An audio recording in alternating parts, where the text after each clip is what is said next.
So I'm delighted to be joined here by Margot Slattery from ISS in our wonderful Mobility Mojo headquarters here in Dublin.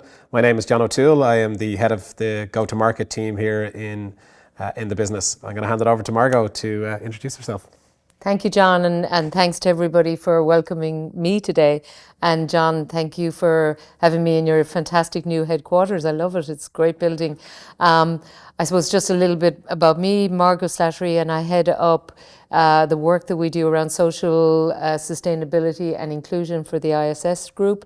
A small bit about ISS. We're a pretty major player in the FM, which is the facilities management marketplace. That's outsourced facilities management services, based out of Copenhagen, and we employ around 325,000 people and very proud of what we do.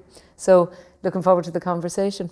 It's fantastic to have you here today, Margot, and talk a little bit about the partnership that Mobility Mojo and ISS have. We're very proud of the partnership and we're looking forward to doing wonderful things with you guys in the future. I'd like to start with you personally first, hear a little bit about what's sparked your passion for the accessibility and inclusion space. Yeah, I mean, and I'll try to give you the short answer rather than the long answer, but I think two kind of key things in my life. Inclusion generally, because from a personal perspective, I'm gay, and I suppose living a life where for a long time in my life, I was covering and trying to fit in. That sparked a kind of a sense of once I overcame that myself, trying to do better for others around that. And then that really, I suppose, morphed into working in that space and really helping and supporting others as I do in ISS around that. And the second part, and particularly around accessibility, was that my mum, my late mum, who's no longer with us, but my mum had Parkinson's disease, and she got it quite young and spent quite a number of years wheelchair bound. And it wasn't until that happened and became a factor of our lives that I really had a depth of understanding around accessibility. And my God, did that make me think and open my eyes. And now I'd like to think I've become a strong advocate about better spaces for people. Yeah, it's really interesting. We see that in conversations with our customers. In terms of leveraging that personal experience in conversations you have with your customers, Margot, from an ISS perspective, how do you find that coming to the surface? Well, I always believe that, with customers, try to kind of have the personal with it. There's no point going in and trying to sell everything just as a pure commercial. You try to bring people, it's about relationship building, and try to bring people on a journey with you or tell a story. So I would always kind of to understand what's their understanding of accessibility or inclusion, what does it mean for them, what it means in their company, and then try to maybe find points of similarity or where we have connection around that. And then when you find that, you'll usually find that there's an empathy there, or there's a want or a desire to do something. And then I suppose that's where you bring it home a little bit, and you kind of say, well, I know a great company we work with, or something like that, and you try to build on that. Yeah, absolutely. If you were trying to motivate an organization to take accessibility and inclusion seriously, how would you pitch that? Well, for me, it's not hard, because I think about the workforce, and I've come from a business all my life where there's always a challenge with getting talent attraction, getting enough people into the workforce. Ireland at the moment, and I'm just thinking because I'm here today, our unemployment rates are so low and we just don't have enough people in the workforce. So that's always going to be the biggest, most compelling argument. Second part of that is retention. And the third part is the cost around that.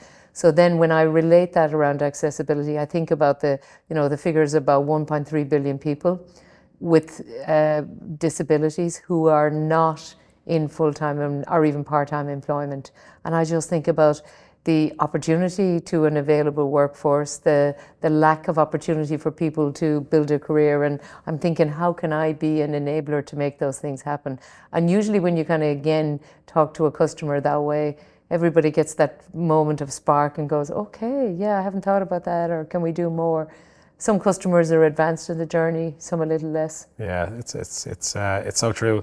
I heard an anecdote from the Disability In conference in Orlando that we were at last July, and somebody was up on stage, similarly advocating for disability and inclusion, and I think they summed it up perfectly in 4 words, which was, it makes sense and it makes sense. Yeah. So I love it. I thought it was a great way to put it. I'd love to pivot into our relationship and just hear from you about, what excites you about the Mobility Mojo and ISS partnership and where you see the future. Well, I think a lot excites me about the partnership. From day one, I think Stephen was the first person I met, and from day one, I was just really taken by the fact that it was easy. So, to actually use the app originally to do the assessment and to get an outcome was easy. So the speed to get a result is fantastic. I think as we've then learned more about each other and begun to work together and have a partnership, I really love the fact that everybody here in Mobility Mojo is got a can-do attitude and wants to try and please the customer. And really, for the future, I'm looking at how you're developing the whole audits, the information, the dashboards. I may not even have the right language, but wow, what I'm seeing is very exciting. Because for us in real estate and in services around facilities, we want to excite our customers with things that make their lives easier, and what you've got is one of those enablers to make that happen. So for me, that's just a QED. Yeah, absolutely. That's lovely to hear that. I think for us, like the first step on a journey with a customer is empowering them with the knowledge to go and make the changes. And it's really exacting that change in the world that we want to see. We want a world in the future where Mobility Mojo doesn't have to exist because all spaces are accessible and everyone benefits from it. Have you heard or seen any examples of changes that have been made to a physical environment in a building or otherwise that's had a human impact, or you've heard an anecdote or a story where somebody's life has been fundamentally changed from the changes that an organisation has made in a building, or maybe even the culture from an accessibility point of view? Well, we hear lots of those stories, whether it's down to, somebody who might have a physical disability, somebody who's neurodiverse, lots and lots of things. I mean, again, I've been listening to our teams, for instance, in Poland, where they've got platinum status in their building there. And just the fact that they can invite anybody in, nobody has to think about that too much.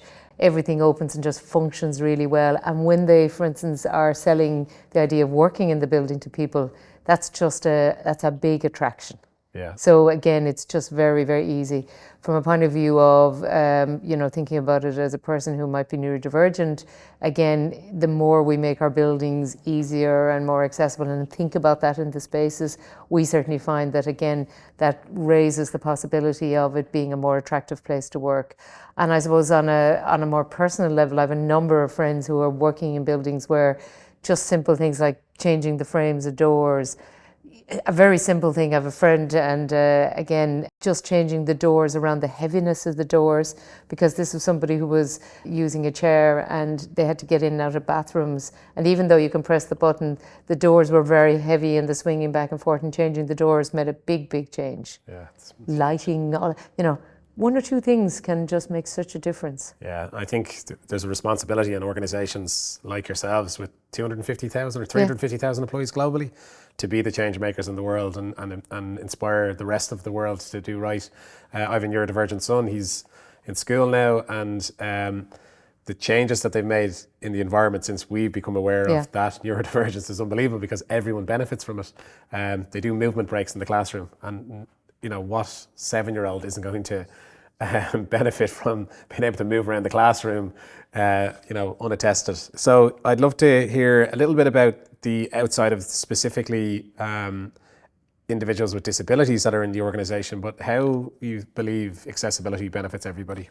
Well, that was going to be one of my points, I suppose, about and I could give you 100 million sort of examples, but I really do believe it does benefit everybody. Because again, me as a user of space, and I'm very lucky. I have most of everything's working the way it should or whatever. But when a space is more open, you have more room. That's a big benefit. If you think of desks, for instance, now going up and down, all these things, I just think it makes everyone's experience that much better. And we certainly get that sense of our customers like buildings that can be easily adapted and changed and everything. So that rigidity that we had in the past, I love that that's not there anymore.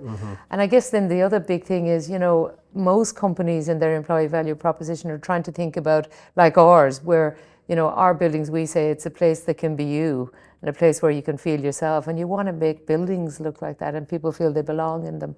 So my viewpoint is all in for everybody. Nobody's losing out in a better quality building or a more accessible building. I can't see, or maybe I'm missing something, but I can't see how anybody loses out in that. No, 100%. So I think just to finish up, and really enjoyed our conversation today, in terms of an organisation starting out on their journey of accessibility and inclusion, what would the advice you'd give them be? I always think, start small. Don't try to, bite off all of the elephant at one time. Maybe one of the best things you can do is do one of your audits, because it gives you a very visual picture of where you are, where you might be, and what the journey is to get there. Thinking purely around inclusion, that's also a culture part. That's about leadership, and that's about believing that what you're doing it for the right reasons, like sense, and then having leaders who role model that and who take it on board.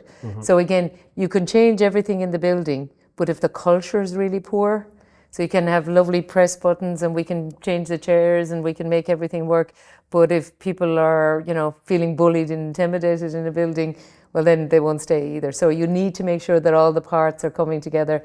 So, start slow, do a few things really well, get some successes, have a coalition of the willing, and celebrate success, and then go to the next stage and the next stage. Amazing. Well, I'm hoping that lots of organisations see this and take that advice, Margot. Really appreciated our conversation today and look forward to working closely with ISS in the future. Pleasure, John. Thank you.